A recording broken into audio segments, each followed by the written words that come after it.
Olá pessoal, aqui é o Fernando da Análise Macro e nesse vídeo vamos dar uma dica bem simples de como padronizar gráficos do ggplot2 sem precisar ficar dando Ctrl+C e Ctrl+V em um mesmo código. Então, isso é muito útil, esse exemplo aqui que a gente vai dar é muito útil quando a gente está girando um relatório e a gente tem gráficos com uma estética que a gente quer gerar de forma padronizada. E a gente não quer repetir, né, o mesmo código para gerar os mesmos elementos estéticos do gráfico, né, diversas vezes. Então, uma forma de generalizar o nosso procedimento é criar uma função para padronizar justamente os gráficos que vão ser gerados. Então, nesse post aqui da análise macro, a gente exemplifica como fazer esse procedimento, dando um exemplo, né, de boa prática de programação e um exemplo não tão interessante, onde acontece repetição de código. Então, vamos aqui abrir o R para exemplificar isso de forma prática. Então, a gente está utilizando aqui o pacote ggplot2 e vamos inicialmente definir um tema padrão que vai ser gerado aqui nos gráficos, né, da minha seção do R. Então, aqui estou utilizando theme underline light. E aqui a gente tem os dois exemplos que eu comentei. Então, o primeiro exemplo, a gente cria uma função para generalizar o procedimento que vai ser gerado, né, nos gráficos. E a gente tem no segundo exemplo uma prática não tão interessante, né, que é a gente pegar a mesma expressão que vai gerar os nossos gráficos, repetir ela 3 vezes, né, só mudando o nome da variável do eixo y que a gente quer plotar.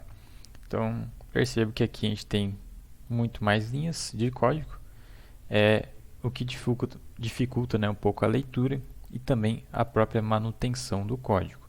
Então, se a gente quisesse trocar aqui algum elemento, fazer uma adição, uma subtração de alguma camada, modificar alguma coisa, a gente teria que fazer essa mesma modificação 3 vezes.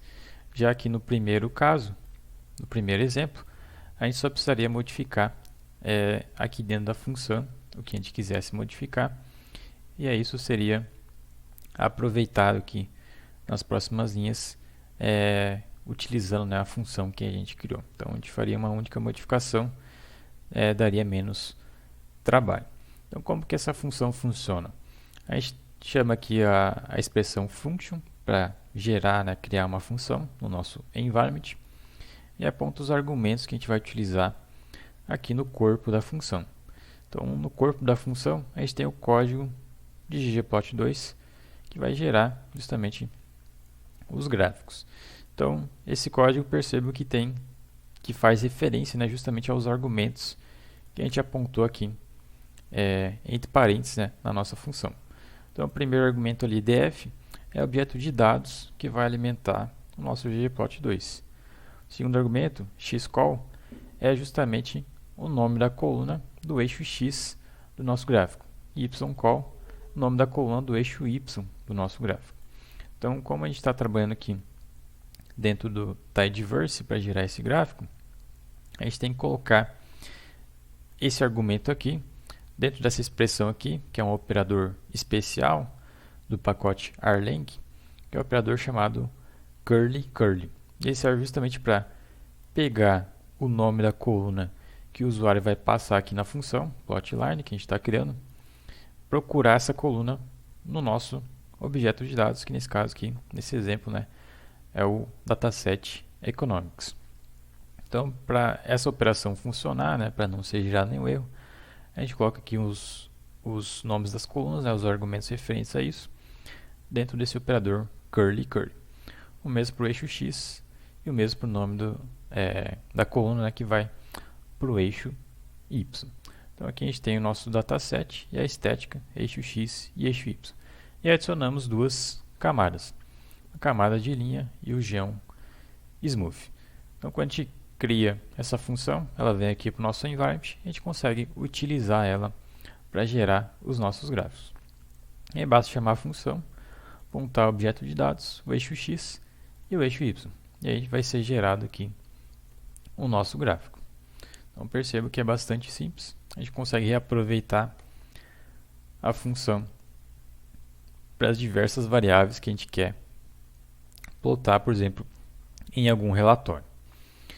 Já no segundo exemplo, né, que é uma prática não tão interessante, apesar de gerar o mesmo resultado, ela acaba, né, repetindo o mesmo código 3 vezes, o que, como eu comentei, dificulta a manutenção do código. Então, se porventura em um momento futuro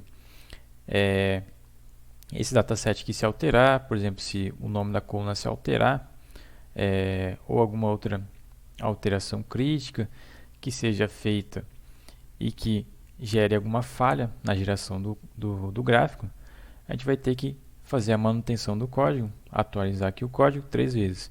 Já que no primeiro exemplo, a gente só faz uma única alteração e reaproveita a função para os 3 casos. Então aqui percebo que tem essa questão lá de repetição de código, o que não é interessante. Mas se a gente executar aqui, vai ser gerado, né, o mesmo resultado.